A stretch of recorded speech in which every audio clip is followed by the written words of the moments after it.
আসসালামু আলাইকুম। আমাদের আজকের ক্লাসে সবাইকে স্বাগতম। প্রথমে সবাই একটু কমেন্টস করে জানান আমার কথা স্পষ্ট শুনতে পাচ্ছেন কিনা, বোর্ডের লেখা স্পষ্ট দেখতে পাচ্ছেন কিনা। যদি কথা স্পষ্ট শুনে থাকেন আর বোর্ডের লেখা যদি স্পষ্ট দেখে থাকেন তাহলে সবাই একটু কমেন্টস করেন অল ক্লিয়ার। বোর্ডের লেখা যদি স্পষ্ট দেখে থাকেন আর কথা যদি স্পষ্ট শুনে থাকেন তাহলে একটু সবাই লেখেন অল ক্লিয়ার। সবাইকে ওয়ালাইকুম আসসালাম। ঈদের আগে আমাদের আজকে মানসিক দক্ষতার সর্বশেষ ক্লাস। আজকের ক্লাসের টপিকগুলো পড়াতে খুব বেশি একটা সময় লাগবে না। আমি ক্লাসের পর যেহেতু আপনারা একটা লম্বা গ্যাপ পাবেন, এই গ্যাপে যা পড়াইছি এগুলো কীভাবে পড়বেন, প্রিভিয়াস কি পড়তে হবে, মানে কোশ্চেনের সব কিছু সম্পর্কে আমি একটা সার্বিক ধারণা দিয়ে দেবো, যাতে আপনি এই ঈদের বন্ধটা কাজে লাগালে মানসিক দক্ষতা প্রায় শেষ করে ফেলেন। মানে অল্প কয়টা টপিকস আছে যেগুলো হচ্ছে আমাকে পড়াতে হবে ঈদের পর, সেই টপিকসগুলোর আমি নামও বলে দেবো। সেগুলো বাদে বাকি সব কিছুই যা পড়ানো হয়েছে তা রিভিশন করুন, আর কিছু জিনিস আপনাদের নিজেদের পড়তে হবে, সবই আমি বলে দেবো।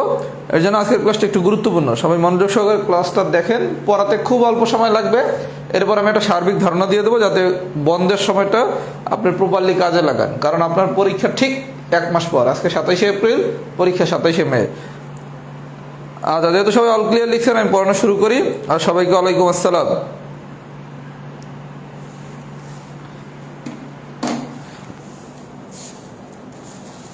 আচ্ছা, আমরা প্রথমে করবো শীটের টাইপ 2। এই সূত্রটা হচ্ছে বানরের ম্যাথের। বানরের ম্যাথ নিয়ে অনেক গল্প আছে, অনেক মজাও করা হয়। আমরা একটা খুব সহজ সূত্রে বিষয়টা মনে রাখবো। সহজ সূত্রটা হচ্ছে কি, আপনাকে যদি প্রয়োজনীয় সময় বের করতে বলে তখন সূত্রটা হচ্ছে 2 into h minus h1, 2 into h minus h1 divided by h1 minus h2 plus 1। আচ্ছা, এখন আপনার প্রথমে স্বাভাবিকভাবে প্রশ্ন জাগবে h কি, h1 কি, আর হচ্ছে h2 কি, এই তিনটা জিনিস কি, এটা যদি আমরা জানতে পারি তাহলে আমাদের অঙ্ক শেষ। আচ্ছা, h এর পরিচয় হচ্ছে খুঁটির সম্পূর্ণ দৈর্ঘ্য, h1 হচ্ছে প্রথম মিনিটে যতটুকু উঠবে এটা হচ্ছে h1, আর প্রথম মিনিটে যতটুকু নামবে এটা হচ্ছে h2, আর পুরো যেই খুঁটিটা এটা হচ্ছে h। তাহলে আমরা শিখলাম কি, এই পুরো খুঁটিটার দৈর্ঘ্য হচ্ছে h। আচ্ছা, খুব ভালো কথা। প্রথম মিনিটে যতটুকু উঠবে এটা হচ্ছে h1, আবার পরের মিনিটে, এই ওঠার পর আবার পরের মিনিটে যতটুকু নামবে এটা হচ্ছে h2। তাহলে h হলো সম্পূর্ণ খুঁটির দৈর্ঘ্য, h1 হলো প্রথম মিনিটে যতটুকু ওঠে, আর h2 হচ্ছে পরের মিনিটে যতটুকু নামে। এই সূত্রটা যদি আমরা মনে রাখতে পারি তাহলে আমাদের অঙ্ক শেষ। কিভাবে? টাইপ 2 এর অঙ্ক নাম্বার 1 নম্বর অঙ্কে কি বলছে দেখেন, একটা বানরকে 82 মিটার লম্বা একটি বাঁশ বেয়ে উঠতে হয়। আচ্ছা, একটা বানরকে 82 মিটার লম্বা একটি বাঁশ বেয়ে উঠতে হয়, তার মানে বাঁশের সম্পূর্ণ দৈর্ঘ্যটা হচ্ছে কি 82। তাহলে আমরা শিখছি কি, সম্পূর্ণ দৈর্ঘ্য হচ্ছে কি h। আচ্ছা, তারপর বলছে কি প্রথম 1 মিনিটে 14 মিটার উঠতে পারে, প্রথম 1 মিনিটে ওঠে 14 মিটার, খুব ভালো কথা। পরের 1 মিনিটে 10 মিটার নিচে নেমে যায়, পরের 1 মিনিটে 10 মিটার নিচে নেমে যায়। বাসটির শেষ পথে পৌঁছতে মোট কত সময় লাগে? মানে কি টি। আচ্ছা, তাহলে আমরা সূত্র শিখলাম কি 2 into h minus h1 divided by h1 minus h2 plus 1। এই দেখেন মানগুলো বসান। 2 ইন্টু h মানে কত? 82 minus 14, 82 minus 14 divided by h1 minus h2 plus 1। তাহলে ফাইনালি আসে কত? 2 ইন্টু 82 থেকে 14 বাদ দিলে 68, এখানে 4 প্লাস 1 কাটাকাটি করলে 17, 17 দুগুণে 34 প্লাস 1 হচ্ছে 35 মিনিট। সবাইকে আমার কথা বুঝতে পারছেন?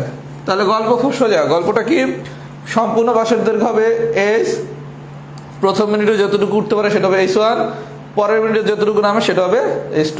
তাহলে কি আমরা 1 নম্বর ম্যাথটা বুঝছি? 1 যদি বুঝে থাকি তাহলে আমরা এই টাইপের সব ম্যাথই পারবো। এখন যদি কোনো এক্সাম্পল 4 দেয়, একটা নতুন জিনিস অতিরিক্তভাবে শিখতে হবে, সেই জিনিসটুকু সবাই একটু লিখে রাখেন। 1 গজ সমান 3 ফুট, এই জিনিসটা সবাইকে একটু জানতে হবে। এটা আমি যখন ম্যাথ পড়াইছি তখন ম্যাথমেটিক্সের ক্লাসে এটা আমি আলোচনা করছিলাম। যারা আমার কাছে ম্যাথ পড়ছেন তারা ইতিমধ্যে এটা জানার কথা। 1 গজ সমান হচ্ছে 3 ফুট। এটা কেন লাগলো? 4 নম্বর কোশ্চেনটা পরে বলা হয়েছে একটা বানর তৈলাক্ত একটি বাঁশ বেয়ে উপরে উঠতে লাগলো। বানরটি 1 মিনিটে 4 ফুট ওঠে। আচ্ছা, বানরটি 1 মিনিটে ওঠে কতটুকু? 4 ফুট। আচ্ছা, তারপর বলা হয়েছে কি পরের মিনিটে 3 ফুট নিচে নেমে যায়, তাহলে h2 কত? 3 ফুট। এখন বলা হয়েছে বাঁশটি 20 গজ লম্বা হলে h এর মান দেওয়া আছে 20 গজ। তার মানে কি আমার এইটাও ফুট, এইটাও ফুট, এইটাও ফুট, এইটাও ফুট, তাহলে এইটাও কি ফুট হইতে হবে। তাহলে আমার দেয়া আছে সম্পূর্ণ দৈর্ঘ্যটা হচ্ছে 20 গজ, তাহলে এটা ফুটে নেন। ফুটে কিভাবে নেবো আমরা জানি কি 1 গজ সমান কি 3 ফুট, তার মানে 20 ইন্টু 3 দ্যাট মিনস হচ্ছে 60 ফুট। তার মানে এই জায়গায় কিছুই না, আগের নিয়মের মতোই এখন ভ্যালুগুলো বসাই দিলে হয়ে যাবে। শুধু পার্থক্য কি H1 ফুট দেওয়া আছে, H2 ফুট দেওয়া আছে, তাহলে H2 কি হবে ফুট। তাহলে আমরা জানি কি 1 গজ সমান 3 ফুট, তাহলে H এর মান দেওয়া আছে 20 গজ, তাহলে 1 গজ সমান যদি 3 ফুট হয় তাহলে H সমান কি হবে 60 ফুট। সবাই কি আমার কথা বুঝছেন? যদি বুঝে থাকেন সবাই একটু লেখেন টাইপ 2 ডান। আচ্ছা, এই যে বানর না দিয়ে যদি অন্য কোনো কিছু উঠানামা বলে তাহলেও কিন্তু একই জিনিস। বানর না দিয়ে যদি বলা হয় আপনার খরগোশ, একই প্রশ্ন দিয়ে যদি বানরের জায়গায় খরগোশ বলে তাহলেও কিন্তু গল্প এক। কথা কি বুঝছেন? এটা বানর মানে শুধু এটাই না যে শুধু বানরেরই ম্যাথ, এটা হচ্ছে উঠানামার ম্যাথ। কথা কি বুঝতে পারছি? তাহলে বানরের জায়গায় অন্য কোনো কিছু দিলেও কিন্তু রুলস এটাই হবে। সবাই যদি টাইপ 1 বুঝে থাকেন তাহলে একটু লেখেন, টাইপ 2 যদি বুঝে থাকেন লেখেন টাইপ 2 ডান। সবাই যদি এই পর্যন্ত বুঝে থাকেন লেখেন টাইপ 2 ডান।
আচ্ছা, টাইপ 2 ডানের এবার আসেন টাইপ 3। টাইপ 3 থেকে পরীক্ষা কোশ্চেন আসতে পারে।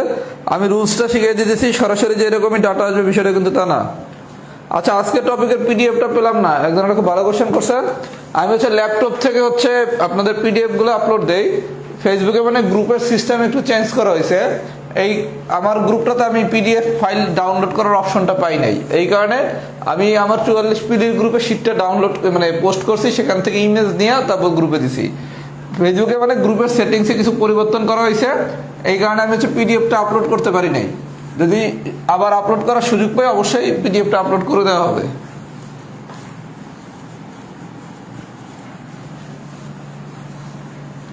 মানে 44 পিডির কাছে আপলোড করার অপশন আছে, কিন্তু মানসিক দক্ষতার কাছে পাই নাই, কেন পাই নাই জানি না। আচ্ছা, এবার আসেন টাইপ 3 সুপার ইম্পর্টেন্ট টাইপ। এখান থেকে প্রশ্ন আসতে পারে, সবাই মনোযোগ সহকারে দেখেন। 1 নম্বর কোশ্চেনটা আমি ঠিক কিভাবে সলভ করতেছি। পরীক্ষায় হুবহু এরকম ডাটা আসবে বিষয়টা কিন্তু তা না, এর জন্য খুব মনোযোগ সহকারে কথাগুলো শুনতে হবে। মোট সদস্য সংখ্যা কাউন্টিং। আচ্ছা, কি বলা হয়েছে? এক ব্যক্তি।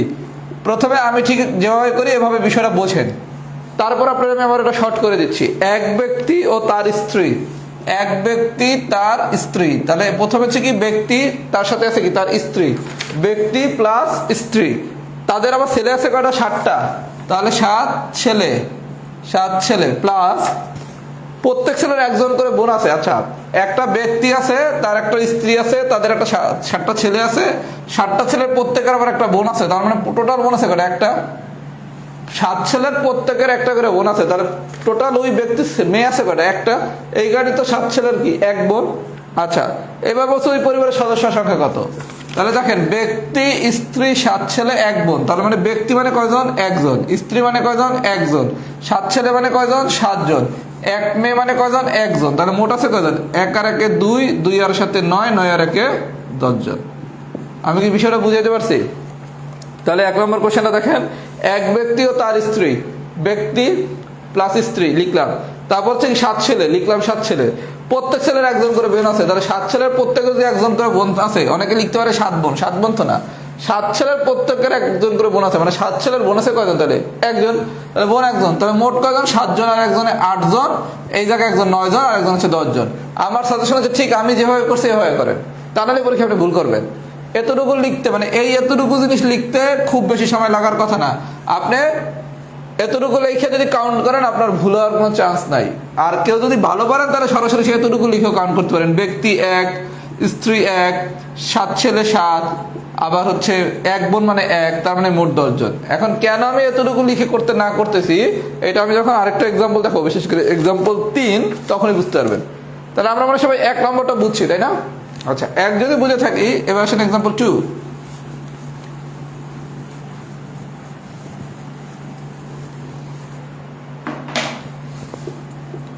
2 কি বলছে দেখি, একজন স্বামী স্ত্রীর, একজন স্বামী স্ত্রী, তাহলে স্বামী একজন, স্ত্রী একজন। আচ্ছা, একজন স্বামী স্ত্রী, 6 জন বিবাহিত ছেলে আছে। এই জায়গায় একটা খেলা আছে, 6 জন ছেলে। আচ্ছা, বলা হয়েছে বিবাহিত, তাহলে 6 জন যদি বিবাহিত ছেলে হয়, 6 জন যদি বিবাহিত ছেলে হয়, তাহলে প্রত্যেকের একজন করে তো স্ত্রী আছে, মানে বউ আছে। তাহলে 6 জন বিবাহিত ছেলে মানে কি আসলে 6 জন বিবাহিত ছেলে, 6 জন বিবাহিত ছেলে। শুধু ছেলে হইলে 6 জন ছেলে হইতো, 6 জন বিবাহিত ছেলে মানে কিন্তু শুধু 6 জন ছেলে না, এই 6 জনের কিন্তু আবার প্রত্যেকের একজন করে বউ আছে, তার মানে 6 জন বউ। কথা আমি বুঝাইতে পারছি? তাহলে যখনই বিবাহিত বলবে, বিবাহিত মানে হচ্ছে একজন বিবাহিত ছেলে মানে হচ্ছে কি 2 জন, তাহলে মানে কি ডাবল। তাহলে 6 জন ছেলে বললে আমি 6 নিতাম, কিন্তু 6 জন বিবাহিত ছেলে বলছে রেখে কি 6 জন বিবাহিত ছেলে প্লাস 6 জন বউ। আচ্ছা, তাদের প্রত্যেকের আবার 4 জন করে সন্তান আছে। বিষয়টা দেখেন, আমি এটা শর্ট করে দিচ্ছি, আগে পুরো ডিটেইলসটা বোঝাচ্ছি। প্রথমে বলছে একজন স্বামী আর স্ত্রী, তাহলে স্বামী একজন, স্ত্রী একজন। 6 জন বিবাহিত ছেলে আছে, তাহলে 6 জন বিবাহিত ছেলের সাথে কি 6 জন বউ আছে। আচ্ছা, তাহলে আমার টোটাল ছেলে আছে কয়জন, 6 জন বিবাহিত ছেলে। প্রত্যেকের আবার 4 জন করে সন্তান আছে, তাহলে প্রত্যেকের যদি 4 জন করে সন্তান থাকে আর ছেলে আছে 6টা, তাহলে মোট সন্তান আছে কয়জন, 24 জন। সবাই কি আমার কথা বুঝতেছেন? স্বামী আছে, স্ত্রী আছে, তাদের 6 জন বিবাহিত ছেলে আছে, তাহলে 6 জন বিবাহিত ছেলে থাকলে তাদের কি 6টা বউ আছে, প্রত্যেকের একটা করে। আবার বলছে প্রত্যেকের 4টা করে সন্তান আছে, 4টা করে সন্তান আছে, তাহলে মোট সন্তান আছে করে 24 জন। তাহলে এই জায়গায় আছে 24 জন, 1 1 6 6 24। যদি ডিটেলস করেন তাহলে 1 আর 1 2, 2 আর 6 হচ্ছে 8, 8 আর 6 14, 14 আর 24 হচ্ছে 38 জন। আর যারা আরেকটু ভালো পারেন তারা আর এতটুকু করার দরকার নেই, এরা এইবার কাউন্ট করেন 24 আর 6 কত 30, 30 আর 6 কত 36, 37 38 জন। সবাই কি বুঝতেছেন? সবাই যদি বুঝে থাকেন লেখেন তো, বুঝছি আমি আরো 2-3টা ম্যাথ করাবো। বুঝতেছেন কিনা একটু সবাই লেখেন তো, বুঝছি আমি যা পড়াচ্ছি এগুলো কি সবাই বুঝতেছেন কিনা এটা একটু সবাই কমেন্টস করেন, লেখেন বুঝছি,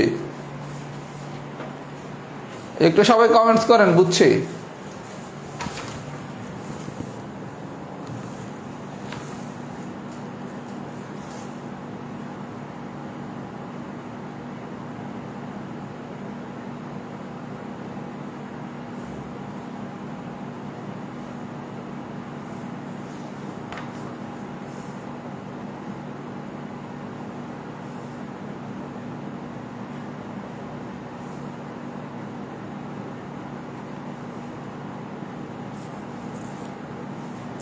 আচ্ছা, যদি বুঝে থাকেন এইবার সেটা আমি এত কিছু লেখা কেন করাইলাম, চাইলে তো আমি আপনার মুখে মুখে কিন্তু 38 বের করে দিতে পারতাম।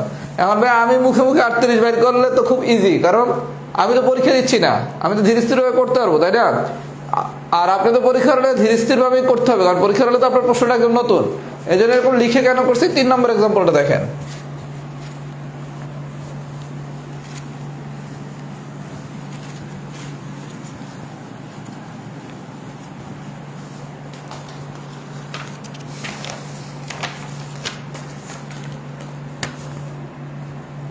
তিন নম্বর এক্সাম্পলটা কি বলছে দেখেন, একটি পরিবারে বাবা মা, বাবা প্লাস মা প্লাস 3 বিবাহিত সন্তান, প্লাস 3 বিবাহিত সন্তান, 3 বিবাহিত সন্তান, 3 বিবাহিত সন্তান, সাথে আবার বলছে 1 অবিবাহিত কন্যা আছে। তাহলে 3 জন যদি বিবাহিত সন্তান হয়, তাহলে এই 3 জন বিবাহিত সন্তানের কি 3 জন আবার স্ত্রী আছে না, 3 জন স্ত্রী আছে।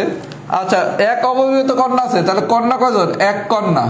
আচ্ছা, 1 কন্যা দুটি ছেলের প্রত্যেকটির দুটি করে মেয়ে আছে। আচ্ছা, এখন আপনি এখন প্রশ্ন করতে পারেন ভাই, তিনজন যে বিবাহিত সন্তান, এই তিন বিবাহিত সন্তান আমি যে তিনজনই ছেলে এটা বুঝলাম কিভাবে? পুরো প্রশ্নটা করেন। একটা পরিবারের বাবা আছে, মা আছে, বাবা প্লাস মা প্লাস তিন বিবাহিত সন্তান। আচ্ছা, এই তিন বিবাহিত সন্তান কি ছেলে না মেয়ে এটা তো উল্লেখ করে দেয় নাই।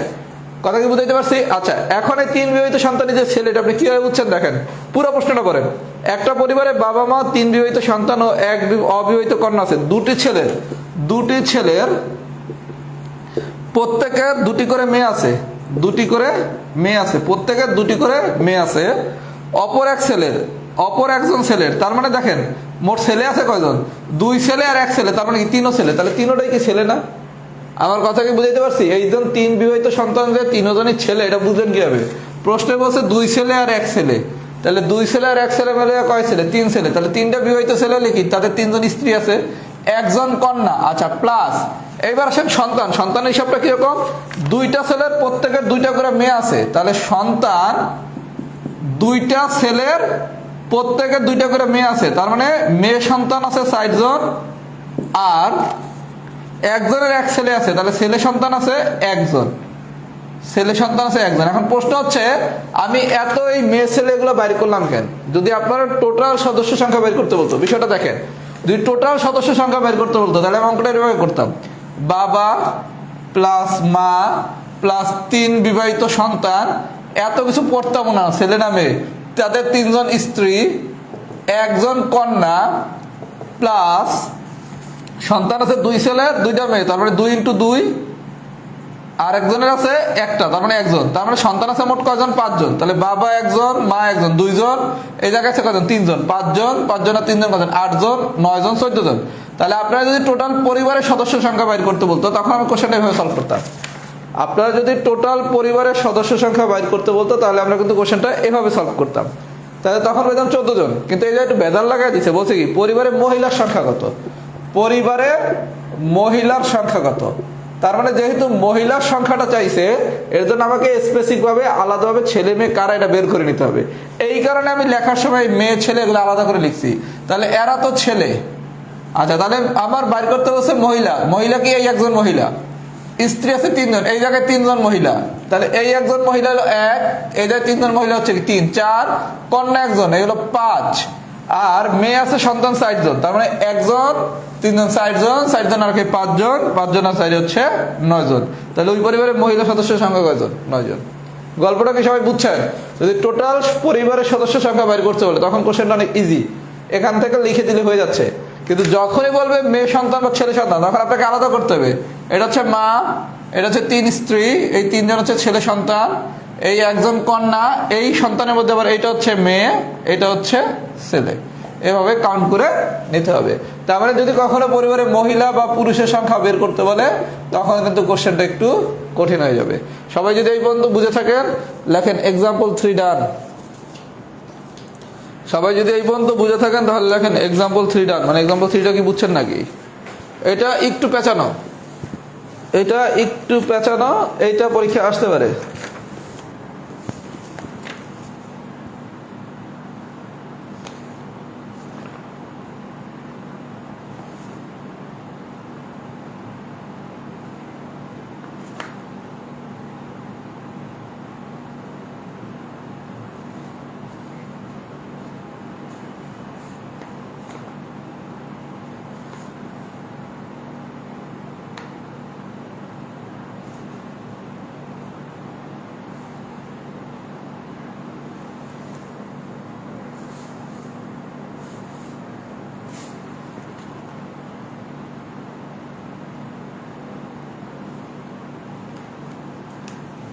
আচ্ছা, এক্সাম্পল 3 যেহেতু ডান আছে, আসেন এক্সাম্পল 5।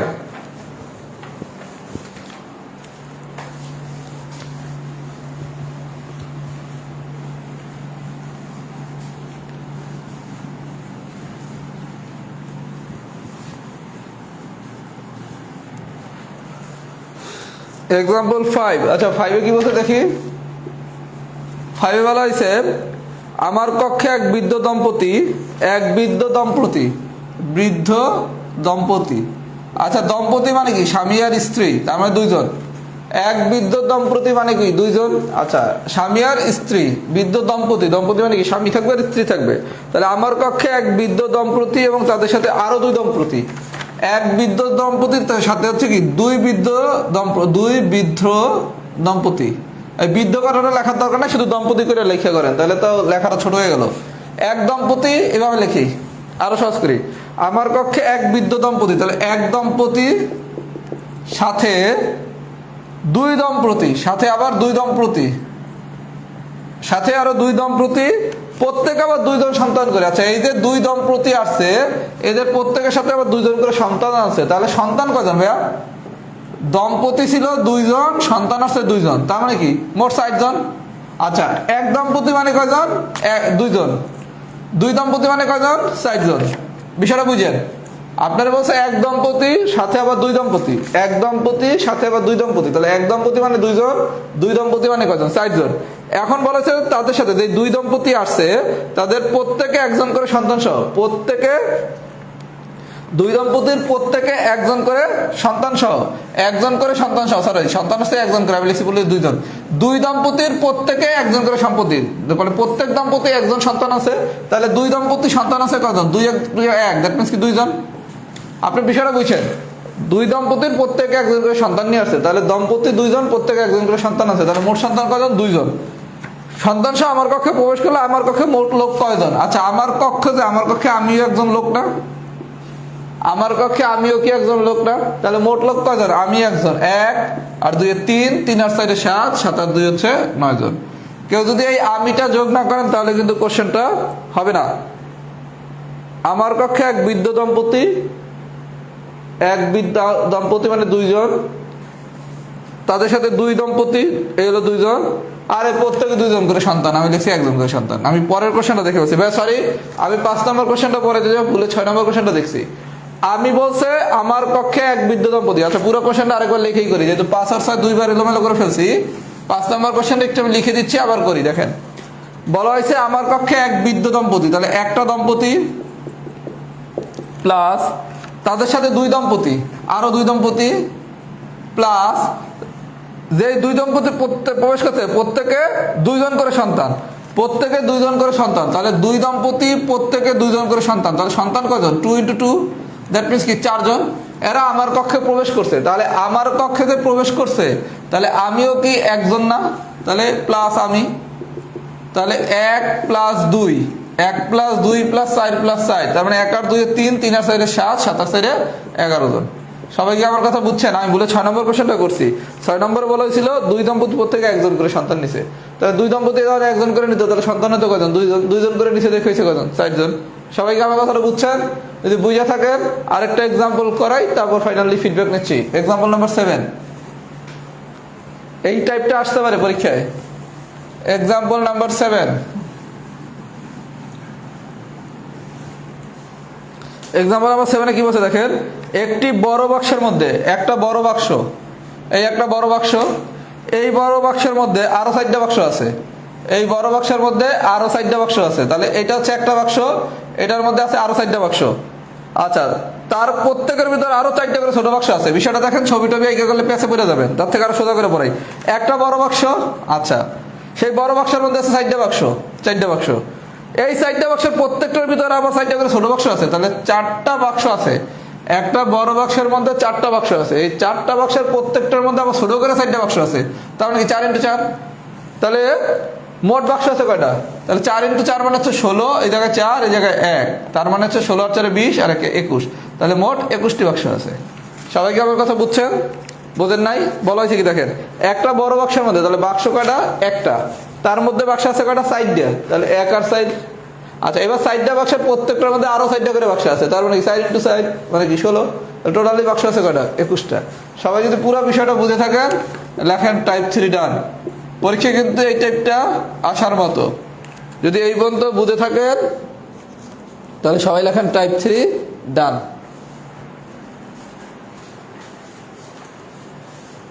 আজকের চ্যাপ্টারের নাম হচ্ছে অন্যান্য, মানে বিভিন্ন কিছু মিক্সড।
আচ্ছা টাইপ 3 ডান, ভেরি গুড।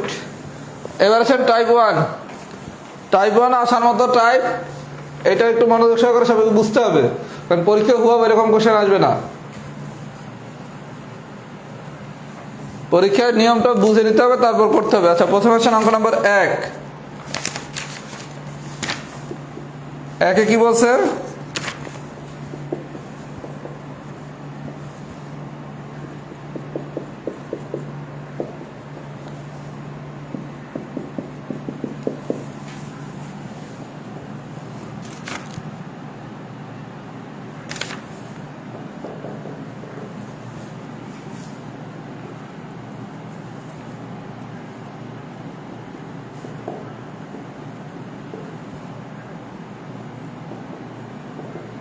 এই বলছে। আচ্ছা 1 আর 2 দুটো ম্যাথ একটু দেখি।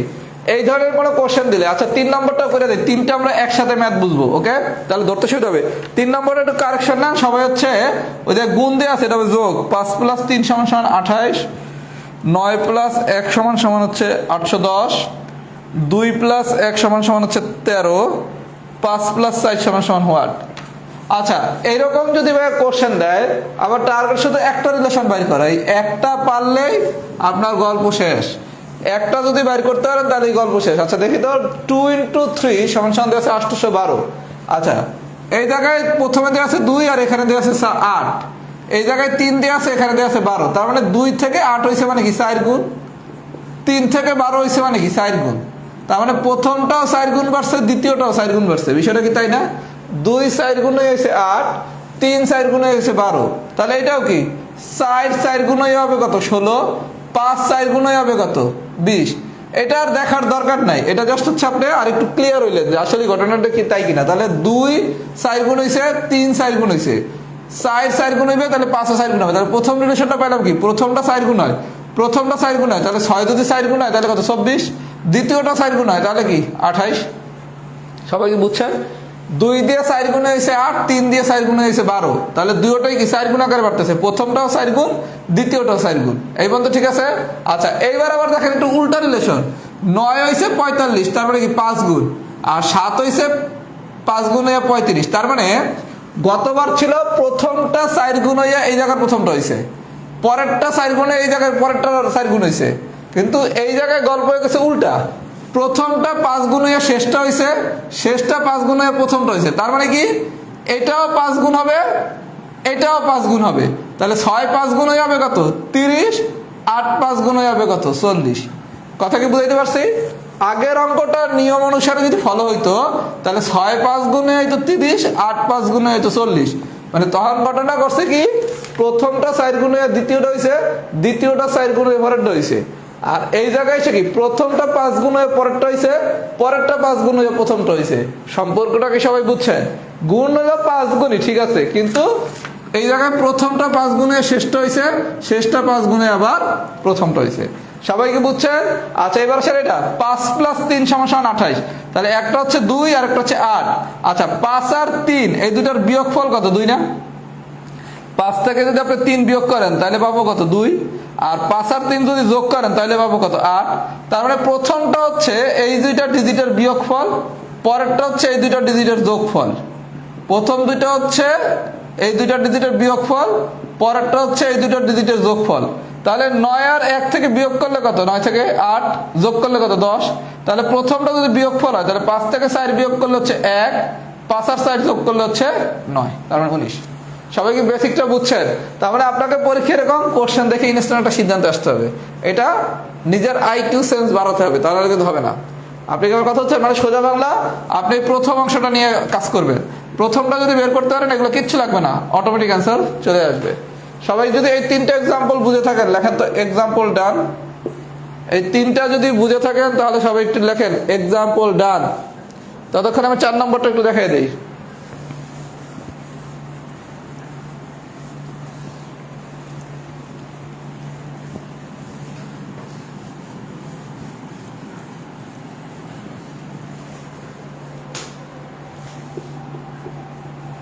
চারে কি বলছে দেখি,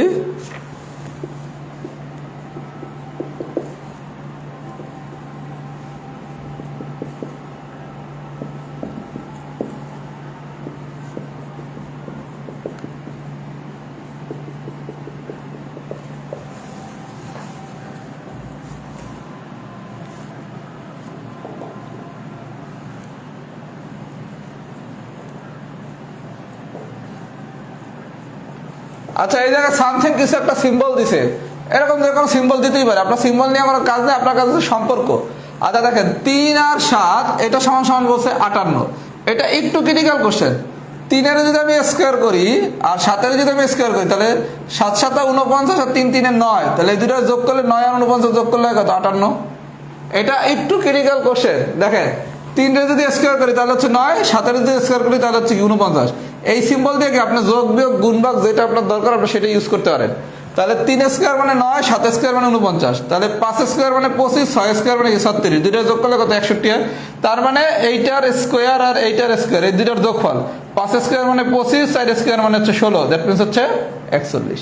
এটা একটু কঠিন কোশ্চেন, এই ধরনের কোশ্চেন আসলে পারাটা একটু কঠিন, একটু ঠান্ডা মাথায় অ্যান্সার করতে হবে। মানে আপনাকে দেখতে হবে প্রথমটা আপনি কিভাবে বের করতে পারেন, কথা কি বুঝছেন? 3 আর 7 এটাকে আপনি যোগ বিয়োগ করে তো কিছু পাচ্ছেন না, 3 আর 7 যোগ করলে আসে 10, বিয়োগ করলে 7 থেকে 3 বিয়োগ করলে আসে 4, কোনোভাবে কিছু হচ্ছে না। তাহলে আপনি কি করবেন, একটু দেখেন স্কোয়ার কিউব এই সম্পর্কে নিয়ে করা যায় কিনা, কথা কি বুঝাইতে পারছি? আর এই ম্যাথটা সবাই পারবেন, এগুলো হচ্ছে কোডিং এর ম্যাথ। বি নম্বরের পজিশন ছিল কোথায় 2-এ, সি এর পজিশন ছিল কোথায় 3-এ, তার মানে 2 কিউব সমান কত 8, 2 কিউব সমান কি 8 বলছে না? বি মানে 2, সি মানে 3 পজিশনিং, তাহলে ই মানে হচ্ছে 5 আর ডি মানে হচ্ছে কি 4, তাহলে 5 টু দি পাওয়ার 4 মানে কি 5 25 125 625। কথা কি সবাই বুঝাইতে পারছি? এগুলো একটু ইনস্ট্যান্ট মাথা খেলে কাজ করতে হবে, মানে কোডিং যদি ভালো মতো পারেন, সিরিজ যদি ভালো মতো পারেন, সবগুলো একটু ঠান্ডা মাথায় যদি কম্বিনেশন করে করেন তাহলে হচ্ছে আমাদের পড়া শেষ। এখন লেখেন সবাই ফুল ক্লাস ডান, কেস 2টা হচ্ছে বাদ, কেস 2 আমি পরে পড়াবো কারণ এখানে একটু ক্যালকুলেশনের হিসাব নিকাশ আছে। কেস 2টা এখানে আমি একটু প্রশ্নটাতে লিখতেও টাইপিংও ভুল হয়েছে, কেস 2টা বাদ দেন, এটা আলাদাভাবে ম্যাথের সাথে আমি মানে সরি দশমিক ভগ্নাংশ বা মৌলিক সংখ্যার সাথে পড়াই দেবো। কেস 2টা বাদ দিয়া লেখেন ফুল ক্লাস ডান, কিন্তু ক্লাস শেষ হয় নাই। এখন আমরা মানসিক দক্ষতার একটা চূড়ান্ত দিক নির্দেশনা নেব, কথা কি সবাই বুঝছেন? সবাই একটু দেখেন ক্লাস ডান হয়েছে কিনা, কিন্তু কেউ বিদায় নেবেন না, এখন আলোচনা শেষ হয় নাই, আলোচনা শেষ হয় নাই, কেউ ক্লাস থেকে বিদায় নেবেন না।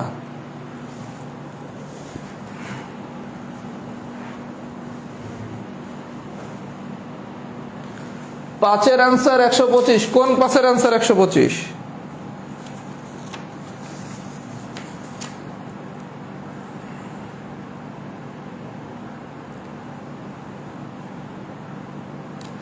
ই হচ্ছে 5 আর ডি হচ্ছে 4, 5 টু দি পাওয়ার 4 মানে কত 5 25 125 625 ভাইয়া, 5 টু দি পাওয়ার 4 না, এই যে আসিফ 5 কিউব বলেছে না, 6 আপনার 125 হইতো।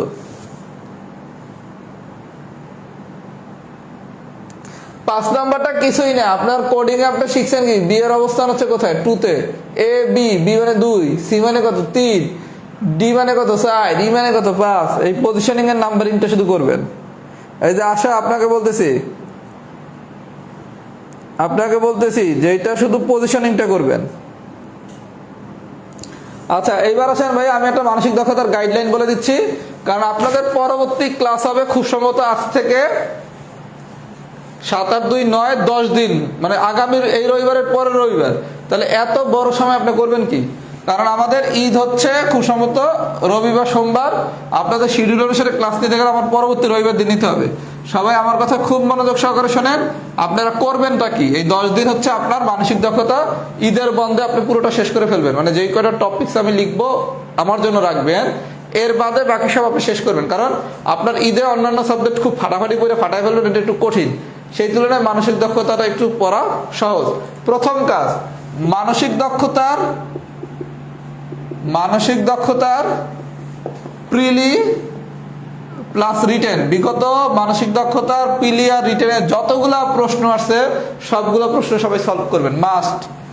মানসিক দক্ষতার বিগত যতগুলা প্রিলি আর রিটেনের কোশ্চেন আসছে সবগুলো কোশ্চেন সবাই সলভ করবেন, এটা হচ্ছে 1 নম্বর কাজ, এটা করবেনই, ফার্স্টে এটা শেষ করবেন। আচ্ছা করার পর আমি মানে আপনাদের খুব সম্ভবত 17টা না 18টা ক্লাস নিছি, 17টা অথবা 18টা ক্লাস নিছি, এই ক্লাসে সবগুলা পড়া তো আপনি অটোমেটিক এখান থেকে পারবেনই। এর বাইরের পড়া যা আছে আমি চ্যাপ্টারের নামগুলো লিখে দিচ্ছি, যেই চ্যাপ্টারগুলো আমি ঈদের পর পড়াবো। মৌলিক সংখ্যা এটা আমি পড়াই না, ইনশাআল্লাহ এটা ঈদের পর পড়াবো। কিন্তু আপনি যখন মানসিক দক্ষতার পিলি প্লাস রিটেনের কোশ্চেন সলভ করবেন, মানসিক দক্ষতা যে রিটেন বা পিলিতে মৌলিক সংখ্যার কোশ্চেনগুলো আছে ওগুলো করে ফেলার চেষ্টা করবেন। আপনি আমার ক্লাসে আরো ভালো মতো বুঝবেন, ঠিক আছে, কিন্তু চেষ্টা করবেন আপনি এই ঈদের বন্ধের মধ্যে মানসিক দক্ষতা ফাইনাল করে ফেলতে। যে জিনিসগুলো আমি পড়াই না সেটা আমার ক্লাসে পড়লে যেন আপনার ওয়ান কাইন্ড অফ রিভিশন হয়। কথা কি বুঝতে পারছেন? তাহলে মানসিক দক্ষতার পিলি প্লাস রিটার্ন আমরা সবগুলো কোশ্চেন সলভ করলাম। যেই ক্লাসগুলো করছি এগুলো দিয়ে তো ম্যাক্সিমাম পারবো, যেই ক্লাসগুলো করিনি সেগুলো করে ফেলার চেষ্টা করব। মৌলিক সংখ্যা আমি পরবর্তীতে পড়াবো। ভগ্নাংশ পুরোটা আপনাদের পড়ানো হয়েছে, ভগ্নাংশ পুরোটা পড়ানো শেষ, শুধু বাকি আছে দশমিক ভগ্নাংশ। এগুলো পড়াইতে সামান্য সময় লাগবে, দশমিক ভগ্নাংশ। আচ্ছা, তারপর হচ্ছে ধারা পুরোটা পড়ানো হয়েছে। ধারা যেটা করবেন, ধারা হচ্ছে যেটা করবেন আপনার ম্যাথমেটিক্সের যে ধারার শিটটা আমি দিছি এটা পুরোটা সলভ করবেন। ম্যাথমেটিক্সের ধারার যে আমি পুরো শিটটা দিছি পুরোটা সলভ করবেন, প্লাস এই যে সিরিজ যে শিখাইলাম, সিরিজ দুই রকম শিখাইছি, একটা সিরিজ সম্পন্নকরণ আর একটা হচ্ছে ফিগার দিয়া। সিরিজ সম্পন্নকরণ আর একটা হচ্ছে ফিগার দিয়া, এই পুরোটা শেষ করবেন। তাহলে আমরা কি কি পাইলাম? মৌলিক সংখ্যা দশমিক ভগ্নাংশ আমি পড়াই নাই, কিন্তু দশমিক ভগ্নাংশের যেই কোশ্চেনগুলো এখন পর্যন্ত মানসিক দক্ষতা আসছে এটা পড়াইতে লাগবে এক্সাক্ট 10 মিনিট। যদি সম্ভব হয় আপনি প্রিলি প্লাস রিটার্ন কোশ্চেন সলভ করার সময় দশমিক ভগ্নাংশটা শেষ করে ফেলেন, আমার ক্লাসটা রিভিশন মনে করেন। কথা কি বুঝছেন? মানে আমাদের টার্গেট হচ্ছে আমরা ঈদের বন্ধেই মানসিক দক্ষতাটা শেষ করে ফেলতে যাচ্ছি। তাহলে এই দুটো আমি পড়াবো, এগুলো আমার পড়ানো শেষ। আচ্ছা, এই সিরিজ পড়বেন, ফিগার সম্পূর্ণ করেন সেটাও পড়াই ফেলছি। শতকরা পুরোটা হচ্ছে ম্যাথমেটিক্সের শিট আমি একটা দিয়ে দিছি গ্রুপে, এই ধারার শিটটা আমি দিয়ে দিছি, শতকরা শিটটাও দিয়ে দিছি। এই পুরো শিটটা পড়ে নেবেন ম্যাথমেটিক্স পড়ার সময়, তাহলে আপনার ধারা শতকরা আলাদাভাবে মানসিক দক্ষতার জন্য পড়া লাগবে না। সময় ও কাজ আমি পড়াই দিছি, সময় ও কাজ শেষ। আচ্ছা, শুধু পড়াই নেই আরেকটা ম্যাথ, সেটা হচ্ছে ভারসাম্য রক্ষার ম্যাথ। এটা পড়াইতে লাগবে সর্বোচ্চ 5 মিনিট, ভারসাম্য রক্ষা করার ম্যাথ। মানে আমি এখন পর্যন্ত যে 3টা টপিকস লিখছি এই 3টা টপিকস পড়ানো হচ্ছে 1 ঘন্টার মামলা। কথা কি বুঝছেন? এই জায়গায় যে 3টা টপিকস লিখছি এটা হচ্ছে 1 ঘন্টা। ভারসাম্য রক্ষা করার ম্যাথ করে দিলাম 5 মিনিট, দশমিক ভগ্নাংশ হয়তো আর একটু বাড়ায় পড়াবো, কিছু নিয়ম শিখাবো অতিরিক্ত। এই 3টা জিনিস বাকি, এগুলো পড়ানো সব শেষ, সময় ও কাজ। আচ্ছা, আপনাদের আমি ভাজক নির্ণয় পড়াইছি, ভাজক নির্ণয় পড়াইছি। বর্গমূল নির্ণয়টা এই এক ক্লাসে ক্যালকুলেশনের মধ্যে শেখানো হবে। মৌলিক সংখ্যা হচ্ছে একটা ক্লাস, এগুলো হচ্ছে ক্যালকুলেশনের ক্লাস। বর্গমূলটা আমরা ক্যালকুলেশনের ক্লাসে শিখে নেব। সংখ্যা পুরোটা পড়াইছি, সংখ্যা খুব ভালো মতো পড়বেন, কারণ সংখ্যা থেকে ম্যাথেও কোশ্চেন আসবে, আবার ইয়েতেও কোশ্চেন আসবে, কি জানি বলে মানসিক দক্ষতায় কোশ্চেন আসবে। সংখ্যার উপরে ক্লাস আমি 3টা নিছি। নিশ্চয়ই মূলধনমূলক সংখ্যা তো মানসিক দক্ষতায় আসবে না, মূলধনমূলক সংখ্যা আসলে আসবে ম্যাথমেটিক্সে। তার মানে আপনি সংখ্যা পড়ার সময় ম্যাথ আর মানসিক দক্ষতা দুটো কাভার করেই পড়েন, কারণ সংখ্যা থেকে আপনার একাধিক কোশ্চেন আসবে। কথা কি বুঝাইতে পারছি? আচ্ছা, তারপর হচ্ছে নৌকা ও স্রোত। নৌকা ও স্রোত এটাও পড়ানো হয়েছে, নৌকা ও স্রোত। তারপর হচ্ছে ঐকিক নিয়মও পড়ানো হয়েছে, ঐকিক নিয়মও পড়ানো হয়েছে। আচ্ছা, লাভ ক্ষতি বা অনুপাত এগুলো দিয়ে যদি কোনো ছোট ম্যাথ দেয় সেটা হচ্ছে প্রিলিতে যেই কনসেপ্টটা আপনি শিখছেন সেই কনসেপ্ট দিয়ে পারবেন। লাভ ক্ষতি বা অনুপাত দিয়ে যদি কোনো সোজা ম্যাথ দেয় ছোটখাটো, সেই ম্যাথগুলো হচ্ছে ম্যাথমেটিক্স দিয়ে করতে পারবেন। তার মানে সোজা বাংলা ম্যাথমেটিক্সের পাটিগণিত এমনভাবে পড়বেন যাতে হচ্ছে আপনার পাটিগণিত রিলেটেড কোনো কোশ্চেন আসলে এটা লাভ ক্ষতি দিয়ে আসুক, শতকরা দিয়ে আসুক, তারপর হচ্ছে আপনার কোনো যদি অনুপাত দিয়ে দেয় আপনি জানি পারেন, বা সংখ্যা দিয়ে যদি দেয়। আর এগুলো আমি সবই পড়াইছি, যে চ্যাপ্টারগুলোর নাম লিখছি। আচ্ছা, এইবার হচ্ছে এই জিনিসগুলো আমি হচ্ছে মৌলিক সংখ্যার উপর একটা ক্লাস নেব, এই পুরোটা মিলে একটা ক্লাস, তাহলে 2টা ক্লাস বাকি। আচ্ছা, তারপর হচ্ছে দিক ও দূরত্ব নির্ণয়। এটা অনেকে পারেন না, যারা পারেন না তারা এটা এই প্রিভিয়াস পিলি রিটেন কোশ্চেন সলভ করার দরকার নাই, এরা আমার জন্য এটা রেখে দেন। দিক ও দূরত্ব যারা কম বোঝেন তারা আমার জন্য পিলি প্লাস রিটেনের কোশ্চেন সলভ করেন না, আমার জন্য রেখে দেন, আমার ক্লাস দিয়ে বুঝবেন। আর যারা মনে করেন না পিলি আর রিটেনের কোশ্চেনগুলো নিজে নিজে করতে পারবো, রাত বের ক্লাস যারা একটু শিখে নেবো, শিখে নেন। তাহলে আমার এই একটা ক্লাস, 2টা ক্লাস, এই একটা ক্লাস, 3টা ক্লাস। আচ্ছা, এখন একটা জিনিস আপনাদের একটু আমি নিজে শিখার দায়িত্ব দেবো, সেটা হচ্ছে আয়নায়, আর একটা হচ্ছে যে আয়নায় যে প্রতিবিম্ব নির্ণয়, এটা একটু নিজেরা শিখে নেবেন। এটা একদম সোজা, কারণটা হচ্ছে আমার যেই ভদ্রলোক হচ্ছে আপনার টাইপ করে, সে হচ্ছে আয়নার প্রতিবিম্ব আর একটা হচ্ছে কিছু চিত্র দিয়ে কোশ্চেন আসে, এগুলো হচ্ছে সে টাইপ করতে পারে নাই, মানে পারে না সহজ বাংলা। যেহেতু সে পারে না এবং আমার সেটা সে লাস্ট মোমেন্টে জানাইছে, এই কারণে এইটা আমার পক্ষে শীটটা তৈরি করা সম্ভব না। আপনারা এই আয়নায় প্রতিবিম্ব চিত্র দিয়ে কিছু কোশ্চেন আসে, এগুলো হচ্ছে বিগত মানসিক দক্ষতার পিলি আর রিটেনের কোশ্চেন সলভ করলে পেরে যাবেন। তারপরে যদি কোনো কোশ্চেন না পারেন পিলি প্লাস রিটেনের আয়নার প্রতিবিম্ব বা চিত্রের, আমাকে ঈদের পর জানাবেন যে ভাই এগুলো একটু বলে দেন, তখন আমি প্রশ্ন ব্যাংক দিয়ে প্রয়োজনে পড়াবো, কারণ আমার তো আপনাকে ফিগারটা দিতে হবে, তা না আমি বুঝাবো কিভাবে। আর ফিগার তার হাতে আইকা দেওয়া সম্ভব না, যদি কোনো কোশ্চেন না পারেন আয়নায় প্রতিবিম্ব চিত্র দিয়া জানাবেন, আমি প্রশ্ন ব্যাংক ধরে পড়াবো যে হ্যাঁ 35 পিলির এই কোশ্চেনটা পারেন নাই বা 38 রিটার্নের এই কোশ্চেনটা পারেন না, এটা এভাবে করতে হয়। কথা কি বুঝতে পারছেন? আচ্ছা, তারপর হচ্ছে এই দিকের ভিতর হচ্ছে ঘড়ির কাঁটার দিকও কিন্তু অন্তর্ভুক্ত, এটা আমি পড়ানোর সময় বলে দিয়েছিলাম। ঘড়ি তো পড়াইছি, এই ঘড়ি তো পারবেনি সবাই, ঘড়ি তো পড়ানো হয়েছে, ঘড়ির দিকটা এই দিক ও দূরত্বের ভিতর অন্তর্ভুক্ত। আচ্ছা, তারপর আছে ক্যালেন্ডার। এটা হচ্ছে খুবই সহজ চ্যাপ্টার, এটা আমি পড়াবো, কিন্তু আমার সাজেশন থাকবে এইটাও আপনারা একটু পিলি প্লাস রিটার্ন কোশ্চেন সলভ করার সময় করে নিয়েন, তাহলে আমাদের দিক ও দূরত্ব এটা রেখে দিবেন, কারণ এইটাই ঝামেলা। আমি যা বাকি রাখছি এর মধ্যে মৌলিক সংখ্যা যদি একটু বড় দেয় তাহলে ঝামেলা, আর হচ্ছে দিক ও দূরত্ব, এই দুইটা জিনিস ঝামেলা, আর কোনো কিছুই ঝামেলা না, যা পড়াই নেই। ক্যালেন্ডার হয়ে গেছে, কোডিং ডিকোডিং পড়াইছি, এই 17টা ক্লাসের ভিতরে, এই 17টা 18টার মধ্যে আছে কোডিং, এগুলো কিন্তু ইম্পর্টেন্ট ভাই, এগুলো দিয়ে কোশ্চেন আসে। কোডিং ডিকোডিং পড়ানো শেষ। আর আমি পড়ানোর সময় কিন্তু বলে দিছিলাম যে বাংলার যেটা সেটা শিখে নেবেন, ক খ গ ঘ, মানে ধ্বনি বা ধ্বনি যখন পড়ছেন ঘোষ কোনটা অঘোষ কোনটা, তারপর হচ্ছে অল্প প্রাণ কোনটা, নাসিক্য বর্ণ কোনটা, এগুলো কোনো কারণে কিন্তু দিয়ে দিতে পারে। মানে আপনি ধ্বনি পড়ার সময়, ধ্বনি আর বর্ণ পড়ার সময় এমনভাবে পড়বেন যাতে হচ্ছে ওখান থেকে কোনো কোশ্চেন দিলেও পারা যায়। আচ্ছা, সম্পর্ক নির্ণয়টা আমি পড়াইনি, রিলেশন কোনটা কোনটা বড় কোনটা ছোট, লম্বা খাটো, তারপর হচ্ছে রক্তের সম্পর্ক। আর একটা জিনিস পড়ে না, সেটা হচ্ছে কাউন্টিং ফিগার, এই যে ত্রিভুজ চতুর্ভুজ বর্গ, এগুলা সংখ্যা নির্ণয়, কাউন্টিং ফিগার। তাহলে আমার পড়ানো বাকি আছে কি কি, মৌলিক সংখ্যা একটা ক্লাস বাকি, এগুলোর উপর একটা ক্লাস বাকি, 2টা ক্লাস, দিক ও দূরত্ব 3টা, ক্যালেন্ডারটা নিজেরা সবাই পড়বেন, আমি ক্যালেন্ডার সবাই লাস্টে পারবো, কারণ এটা খুব সোজা। রিলেশন একটা 4টা, কাউন্টিং একটা 5টা, তার মানে আমাদের ঈদের পর 6 থেকে 7টা ক্লাস বাকি আছে, যেগুলো পড়ালে হচ্ছে আমাদের সবগুলো টপিক শেষ হয়ে যাবে। এখন আমার সাজেশন হচ্ছে আপনারা পুরো যা পড়াইছি সেই ক্লাসগুলো তো অলরেডি করছেন, এর সাথে মানসিক দক্ষতার পিলি প্লাস রিটার্ন সবগুলো কোশ্চেন সলভ করবেন। আমি যে চ্যাপ্টারগুলো পড়াই নাই নাম লিখছি, এই চ্যাপ্টারের প্রশ্নগুলো সলভ করেন, শুধুমাত্র দিক আর দূরত্ব একটু ঝামেলায় পড়তে পারেন, বাকিগুলো নিজেরাই পারবেন। করলে আপনার লাভ কি, 10 দিনের ভিতর, আগামী যে 10 দিনের আপনি বন্ধ পাচ্ছেন এর ভিতর মানসিক দক্ষতা শেষ। আমি এই ক্লাসগুলো নেব, চেষ্টা করবেন তখন এগুলো রিভিশন আকারে করতে, যে হ্যাঁ ঠিক আছে, যা একটু কম বুঝি দেখি ভাই এর ক্লাসে নতুন কিছু পাই কিনা, আমার কথা বলছেন। আর মানসিক দক্ষতার বাংলা আর ইংরেজি অংশ দিয়ে যে কোশ্চেনগুলো আসে, বাংলা আর ইংরেজি দিয়ে যে কোশ্চেনগুলো আসে, এটা আলাদাভাবে পড়ার দরকার নাই। বাংলা ব্যাকরণ পড়ার সময় বাংলা ব্যাকরণ দিয়ে শেষ করবেন, ইংরেজি ব্যাকরণ পড়ার সময় ইংরেজি ব্যাকরণ দিয়ে শেষ করবেন। আমার কথা কি সবাই বুঝছেন?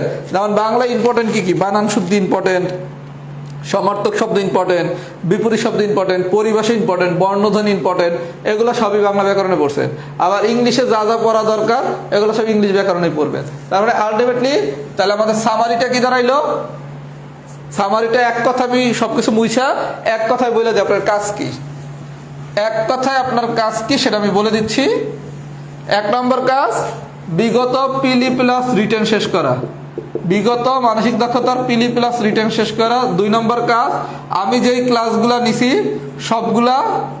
সবগুলো শিট একবার শেষ করা, সবগুলো শিট একবার শেষ করা। 3 নম্বর কাজ, বাংলা ব্যাকরণ রিভিশন প্লাস ইংরেজি গ্রামার রিভিশন, ইংরেজি গ্রামার রিভিশন করার সময় পুরো জিনিসটা এমনভাবে পড়া যাতে মানসিক দক্ষতার অংশটা হয়ে যায়। আর 4 নম্বর অংশ হচ্ছে ম্যাথমেটিক্সের পাটিগণিতের শতকরা, তারপর হচ্ছে শতকরা, লাভ ক্ষতি, ধারা, সূচক লাগবে না, ধারা, জ্যামিতির কিছু লাগবে না, ওই দিক দিয়ে কিছু লাগবে না, ধারাটা লাগবে, শতকরাটা লাগবে, এই দুটো বেশি ইম্পর্টেন্ট, ধারা শতকরা। লাভ ক্ষতি দিয়ে কোশ্চেন আসতেও পারে নাও আসতে পারে, মানে এগুলো হচ্ছে পাটিগণিত পড়ার সময় এমনভাবে পড়বেন যাতে এই জিনিসগুলো আসলে পরীক্ষায় বা ম্যাথমেটিক্স আসলে পারা যায়। এই হচ্ছে আমাদের একটা মোটামুটি ভালো গাইডলাইন। এই গাইডলাইনটা ফলো করলে আপনার জন্য মানসিক দক্ষতার পড়ার প্যারাটা অনেক কমে যাবে। আমাদের হয়তোবা সর্বোচ্চ 6 থেকে 8টা ক্লাস আর নেওয়া লাগবে। ধরেন 8টা ক্লাসে যদি নেওয়া লাগে, এর মধ্যে খুবই সহজ ক্লাস, শুধু দিক ও দূরত্বের ক্লাসটা একটু ঝামেলা, আর সবই সোজা জিনিস, ওগুলো ক্লাসের পর ক্লাসে হয়ে যাবে। দিক আর দূরত্বটা একটু বোঝা জিনিস। তা আবার আপনি যদি পিথাগোরাসের উপপাদ্যের প্রয়োগ বোঝেন, যারা বিশেষ করে আমাদের ম্যাথ পড়ছেন, পিথাগোরাসের উপপাদ্যের প্রয়োগ যদি বোঝেন তাহলে আবার অনেক ইজি। আর যারা আমার কাছে ম্যাথ পড়েন নাই, পিথাগোরাসের উপপাদ্যের প্রয়োগটা একটু শিখে নেবেন, তখন কি আপনার জন্য এটা অনেক ইজি হয়ে যাবে। তাহলে আপনারা কাজ কি, এই 10 দিন ঘুমায়েন না, পরীক্ষা কিন্তু জাস্ট 1 মাস পর। কারণ আপনার এই টাইমটাতে পড়ার গতি একটু কম থাকবে, এই কারণে আমি চাচ্ছি আপনি মানসিক দক্ষতাটা এর ভিতরে শেষ করে ফেলেন। পিলি প্লাস রিটার্নে সবগুলো প্রশ্ন করবেন, আমার যে ক্লাসগুলো সেগুলো শিটগুলো একবার দেখবেন, সলভ করতে পারেন বা না পারেন সমস্যা নেই, একবার দেখবেন। বাংলা ব্যাকরণ আর ইংরেজি গ্রামার তো রিভিশন করতে হবে। যারা বিশেষ করে পিলি টিকতে চান, টিকার রেসে আছে, তাদের তো পড়ার এই যে মনে করবে অনেক পড়া দিছি, অবশ্যই অনেক পড়া দিছি। তাহলে আপনি গত 5 মাস পড়ছেন কি? আপনারা যদি আমি এখন বলি বাংলা ব্যাকরণ আর ইংরেজি গ্রামার আপনি এই বানান শুদ্ধিটা একবার একটু পড়বেন না, আপনি এখন রিভিশন করবেন। আর যদি আপনি পড়ার স্টেজে থাকেন তাহলে তো আপনি গত 5 মাস পড়াশোনা করেন নাই। আমার কিন্তু এই সাজেশনটা হচ্ছে যারা 44 মিনিটটা সিরিয়াসলি দেওয়ার মতো অবস্থা আছেন তাদের জন্য। কারণ তারা ইতিমধ্যে ম্যাথে শতকরা করছেন, ইতিমধ্যে ম্যাথে ধারা করছেন, এখন যদি করবে এত কিছুতে লেখছেন না পড়বো কখন, তাহলে গত 5 মাস করছেন কি? কথা কি বোঝেন নাই? তাহলে পিলি প্লাস রিটার্নের কোশ্চেন শেষ করবেন, আমার সবগুলো শিট একবার দেখবেন, বাংলা ব্যাকরণ ইংরেজি গ্রামার রিভিশন করার সময় ভালো মতো রিভিশন করবেন, অটো শেষ, পাটিগণিত মানে শুধু বাংলা। আরেকটা হচ্ছে এই চ্যাপ্টার নাম লেখা ম্যাথ ঠিক মতো রিভিশন করলে ম্যাথের অংশ শেষ। মানে মানসিক দক্ষতার কোশ্চেন হয় 4টা অংশ দিয়া। একটা হচ্ছে ইংলিশ গ্রামার পড়লে হয়ে যাচ্ছে, বাংলা গ্রামার পড়লে হয়ে যাচ্ছে, একটা হচ্ছে পিওর ম্যাথমেটিক্স পড়লেই হয়ে যাচ্ছে, যেমন শতকরা, ধারা, লাভ ক্ষতি। আরেকটা হচ্ছে অনলি ফর মানসিক দক্ষতার পার্ট, কোনগুলা? এই যে সিরিজ সম্পূর্ণকরণ করা, তারপর হচ্ছে আপনার ভাজক নির্ণয় করা, কোডিং, তারপর হচ্ছে দিক ও দূরত্ব, এগুলো হচ্ছে আপনার পিওর মানসিক দক্ষতা। সবাই যদি ডিসকাশনটা বুঝে থাকেন লেখেন ডি ডান। আর কারো যদি কোনো কোশ্চেন থাকে সেই কোশ্চেনও করতে পারেন। তারপর একটা ঈদ মোবারক দিয়ে ছুটি দেব। যান্ত্রিক দক্ষতা, এই যে যান্ত্রিক দক্ষতার ভাইয়া কথাটা একটু বলি। যান্ত্রিক দক্ষতায় আমরা হচ্ছে ভারসাম্য রক্ষার জিনিসটা পড়বো। আর যান্ত্রিক দক্ষতা আমার ব্যক্তিগত সাজেশন হচ্ছে আপনি প্রিভিয়াস ইয়ারের প্রশ্নগুলো সলভ করেন, কারণ ওখানে প্রচুর রিডিং পড়তে হবে এবং আপনার কোনোদিনই কোশ্চেন কমন পড়বে না। আমার কথা কি বুঝতে পারছেন? এই সময় যে কোনো একটা লাইন তুলে দিতে পারে। যেমন একবার মনে দিয়েছিল ক্লাস 9-এর ফিজিক্সের একটা লাইন। এজন্য যান্ত্রিক দক্ষতার পিছনে খুব বেশি সময় নষ্ট করেন না, এই যে শুধু প্রিভিয়াস ইয়ারের কোশ্চেনগুলো পড়েন, কারণ এখান থেকে কোশ্চেন কমন পড়ার সম্ভাবনা একদম ক্ষীণ। কথা কি বুঝতে পারছেন?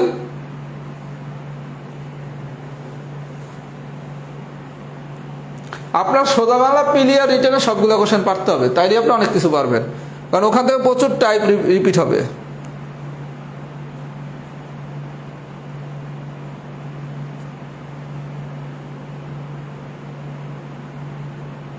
আরে বোর্ডটা ছোট হয়ে গেছে, অনেক লেখা দিয়ে কাইটে গেছে, অনেক লেখা কাইটে গেছে, তুমি দেখিই নাই।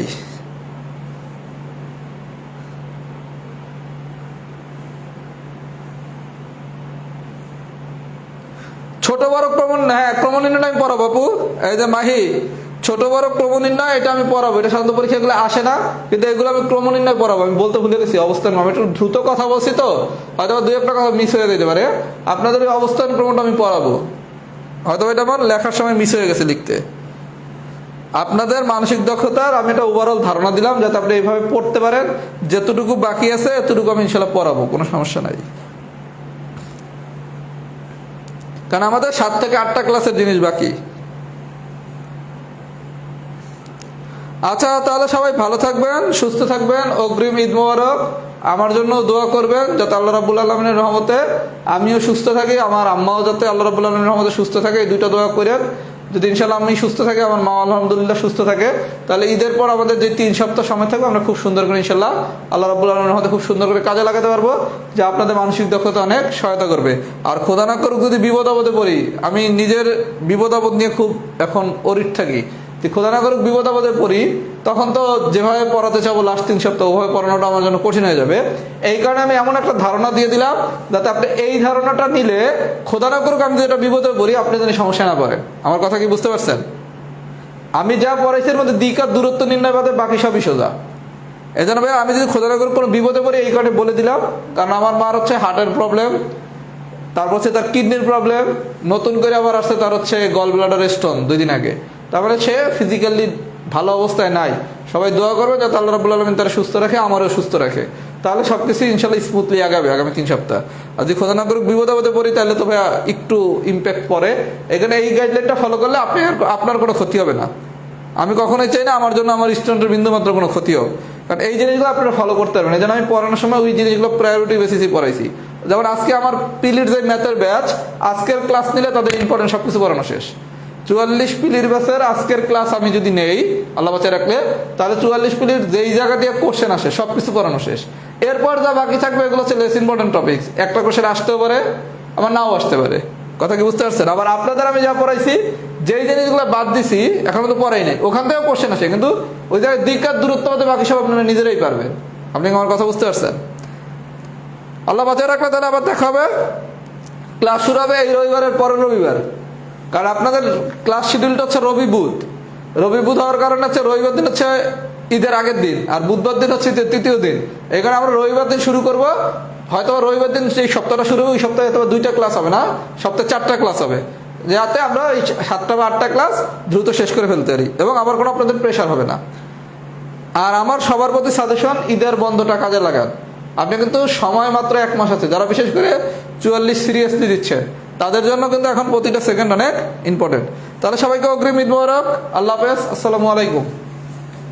আর ক্লাসের টাইম সন্ধ্যা 7টায় ঈদের পর।